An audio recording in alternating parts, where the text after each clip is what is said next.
now decisions. Well, I don't think you let him pick the team, but I think you run potential trades by him. I think LeBron's track record has shown he knows what it takes to get to championships. He knows what it takes to compete for a championship and win championships. So I'm not saying, hey, LeBron say, hey, I want this guy, that guy, that guy. But I do believe any potential trades that you might bring in, because that person's going to have to mesh with LeBron and AD. It's as simple as that. And look, now y'all want to know who he did. Okay, he did that. You say, take it away from him. Genie say, no, LeBron, you got to keep Russ because you wanted Russ and we gave up all these picks to get him. So now we're not going to, now y'all, okay, well, what role should LeBron play? I thought y'all didn't want him to play no role. Why y'all asking what role he should play? Y'all say he shouldn't have any role after he signed on for Russ. Mm-hmm. Now, I like Russ in this role, but that's a lot of money, $48 million for a guy that's coming off the bench. That's a lot of money. Yep. But look, I don't know how much longer LeBron can play at this level. Skip, this is ridiculous. He's not supposed to be this good in year 20. I don't care what anybody tells you. I don't care if he spends $10 million a year on his body. I don't care if he's spent 2 months in Wakanda.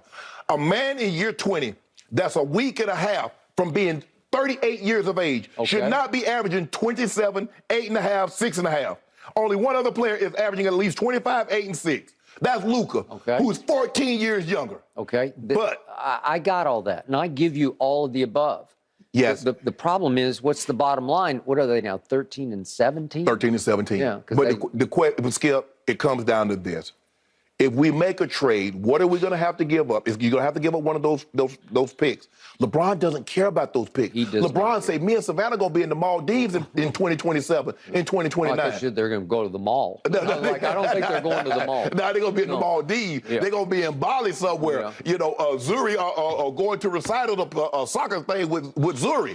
They're not going to be, LeBron ain't going to be on no basketball court in 2027. No. So with that being said, Skip, yes, I believe you run any potential trade about LeBron. LeBron, what you think? How do you think this guy will mesh with you and AD? How do you think this chemistry help with the team? But as far as like LeBron saying, go get this guy, nah. No? No, they're not going to do that, Skip. Okay, so we start with the premise that it was widely reported, and I'm not plugged into this, but I'm going to accept the wide reporting.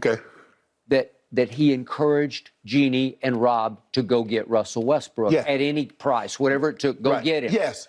And I'm going to accept that because I think you're accepting that. Well, he's on the team, so yeah. All right. And I also think AD was in lockstep with him and also knocking on the door of the front office saying, we got to go get Russell Westbrook. Yeah. Last year, you thought it was a disaster because it was a disaster. And yet, with Russell Westbrook, I don't think in my career I've ever seen a player fall faster than he fell last year. Correct, I agree. From first ballot Hall of Famer to, like, does he even belong in the Hall of Fame? By the end of the year, I'm thinking, how can you put that guy in the Hall of Fame? Because it was turnover blooper reel. Even though he averaged more points, rebounds, and assists last year, I think everybody will say he's playing better this year, giving you fewer points, rebounds, and assists. Well, I was going to go. Also in my career, I've never seen a player fall so far and then rise so quickly in a brand new role in which he embraced. I agree. Because I do think he's a solo act and a stat machine. And he said, wait a second, I can win another award if I just embrace this, that I'll come off the bench. He comes off the bench fast. He might sit over there no, but I'm just saying, he doesn't sit that long. They don't keep him on the bench about 4 minutes, because normally he comes in for LeBron. Okay, about 4 minutes in the game, he's in the game, and it's not that bad. And he's going to get... He's not playing quite as many minutes as last year, but he's up there around 30. Yeah, because the other night, I think, was it with the Wizards? He didn't play he played 2 minutes in the fourth the other night. They went with Austin Reeves. They went with Austin Reeves, and Thomas Bryant was already in there, obviously. And I think with Christie they went with the kid, the Michigan State kid. Christie, he played 8 minutes in the fourth quarter. So he basically took Russ's minutes, which was, I thought that was pretty gutsy on Darvin Ham's part. But the point is, Darvin Ham, if they had a better record, would be the coach of the year because of how he's handled the Russ situation. But I have to believe that it was LeBron's desire to go get Russ. Okay, so here's my point. Who would criticize that? LeBron still, to me, he's easily has the highest IQ in basketball. He is clearly the most experienced star in basketball because not he played as many playoff games. So it's a combination of mental firepower that you've rarely seen. We never seen it. No, right? no, we've seen nobody play this good this late. Here's the nuance of this. Okay. Michael Jordan, when he played, pushed for this move and that move, and Jerry Krause often said no to him. He wanted Al Wood out of North Carolina because he wanted everybody out of if you played in North Carolina, come play with us in the Bulls. He got a bunch of them when he played at the Wizards. Okay, well, okay, it's the point of Michael Jordan. I hate to say this. I'm sure he despises me saying this because he's the greatest player ever, Right. and to me, that's not even close. He's also the worst GM in the history of basketball, and that's not even close. Okay. Because they're still struggling this year. They're about to come visit you guys. Well, they got LaMelo, so they did get that one right. Well, they got that one right. At least they have like a sideshow, right? But it's not contributing to contention, right? You got to hit. You got to hit, Skip. You got to hit like probably 2 or 3 more times in the draft. You got to find you 2 or 3 LaMelos. Yeah. Now I'm not saying but I'm saying at different positions, like the Pelicans. Okay. You get Zion, you make a trade, you trade AD, and you get BI. Yeah. Here's the point. You see it a lot of times with superstars.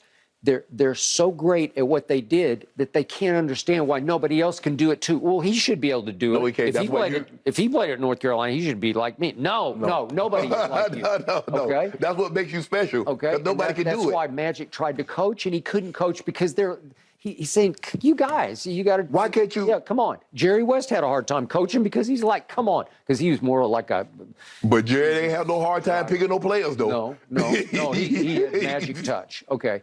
So the point is, I just have a gut feeling that LeBron, if he chose to be, could be a far better team builder than Michael has been. You think it's so? Just a gut. I don't know that for a fact because. Does he try to build a team like he would build a team, like if he was on the court, or does he look at the players that he have and says, okay, this piece, that piece? Because if you look at him, Skip, when he's picking for the All-Star game, he picks it like, okay, I got a big, I get Giannis, I got a shooter and Steph, okay, let's hold on the board, Jokic and Embiid, okay, I take Jokic. It's like he's like thinking it through. He's just not getting guys. He's thinking this thing through. Okay, this guy plays. Obviously he is. If he actually ran a team, which I don't think he will, I could be wrong about this. He just wants to own a team. Yeah, he wants to own, but he doesn't want to operate. No, okay, I agree with that. But again, if he did choose to operate, if he did choose to be the Jordan-esque team builder, I believe he would be better than Michael because LeBron has a more likable side to him, a softer side, just a little more caring side than Michael does. So he could actually interact with the players he picked, put his arm around him, and I think they would play better for him. Michael is he's a tyrant. LeBron would interact with him if they were okay, because you keep hearing stories. Stacks was telling the story how Jordan was so embarrassed, he told him to take off the Jordan brand. Yeah. And then he took the second unit and beat the first unit. Okay. So Kobe. This is in Charlotte. In Charlotte. Yeah. And Kobe they lost the game, and Kobe came and said, every one of y'all that got on my shoes, take them off. Y'all unworthy of wearing my stuff.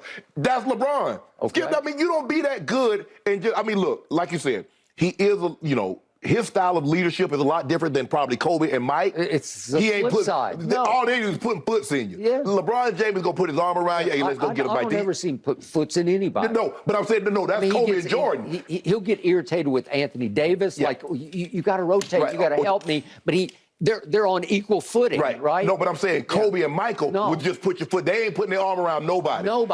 They shove you. No. They drag. No.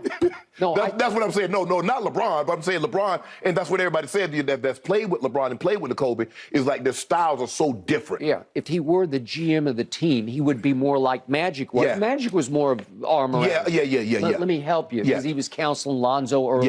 Yes. But the point is, I don't have any problem with this. If I were Rob Pelinka, I would seek LeBron's counsel on everything. Why wouldn't you? I just think the thing is, Skip, let's just say, for the sake of argument, he has another year playing it this year and next year. I think you got to maximize that. Okay. I think you could, because I understand this. Now you're at cross purposes, because Jeannie is the last line of defense, and she's saying, well, wait a second. In 2027 and 29, God willing, I'm still going to be sitting in this chair. You're going to have to get young players, though, Skip, because that's your team. You got no draft capital. So your team is whatever you trade for, those picks for. Yep. That better be your team. Okay. I got it. Well, if a deal presented itself that you thought you could get better faster with young players off the picks, then that's cool.